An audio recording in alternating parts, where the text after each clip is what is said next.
What is up, guys? This is Linthio coming at you with a card discussion today and kind of a bit of a review and discussion on Ghost Ogre and Snow Rabbit.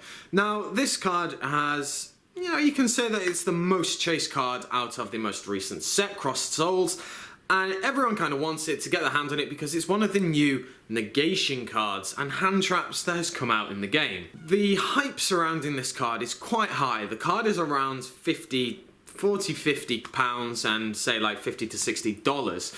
And overall, the card, in my opinion, isn't actually that good right now. Now, I want to say, before you might hit that dislike button, I want to say that it's not good right now. Currently, in my opinion, Effect Veiler trumps this card by far. The problem that I have with Snow Rabbit is simply the fact that it doesn't negate the effect. Now, you might say, if it destroyed and negated the effect, that would be insane. Well, yes, maybe so, but that's kind of the level it would need to go to actually replace Effect Veiler. Now, obviously, Snow Rabbit has a lot more utility use than Effect Veiler. Both of them are tuners, but the difference is with Snow Rabbit is you can use it on the field as well.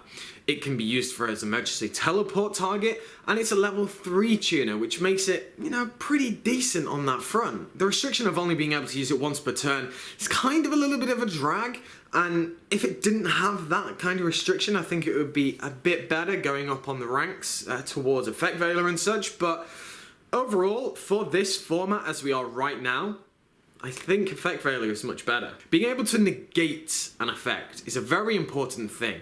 And in this format where we have Shadows running around, we have Necros with Trishula, and basically if you get Trishula off and all the advantage that you're keeping to splurge out onto the field, it's going to be very difficult for your opponent to get around it.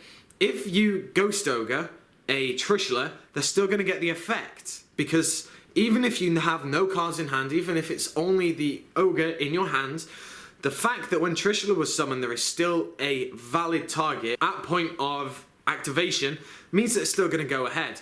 If you have an Effect Veiler, means that you're going to keep those 2 cards on your field and in your graveyard that you can utilize. And it means that all they have is just a 2/7 beta. While it is still good, you're in a much better position than you were if you would Ogre it. The card is still good in my opinion. It's no way, shape or form bad. And I just feel that it's just a little bit hyped. If it was a common or a super, it definitely wouldn't be as hyped and people wouldn't be trying to force it into their deck as much, in my opinion, as, where Effect Veiler really should be. I think Effect Veiler, this format, is a really strong card because, as I said, there is so much effects going around, it's just so good. Effect Veiler with Snow Rabbit versus Satella Knights, they still get their summons. With Effect Veiler, with the Deneb, they stop it straight away. They still get that search for Deneb, and it doesn't really help because they still search out that Altair, and it just means that, well, my Deneb's now in the grave, so I can utilize it next turn. Overall, I think it's a card that will actually be good in future formats. I don't think it's good now, as I've said.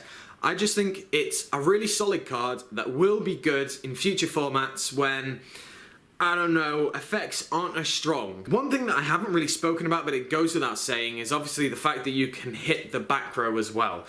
That is one thing that obviously Effect Veiler kind of falls short on because it only stops effect monsters. Ogre obviously has that one up there, and if you need some form of, I don't know, if you're not running MSTs or your deck really relies on pushing through damage quickly, and if there is an effect that activates that you just don't really want to stop, maybe like a Tenki or I don't know, anything like that, it just means that you can use Ogre a little bit more efficiently than maybe Effect Veiler.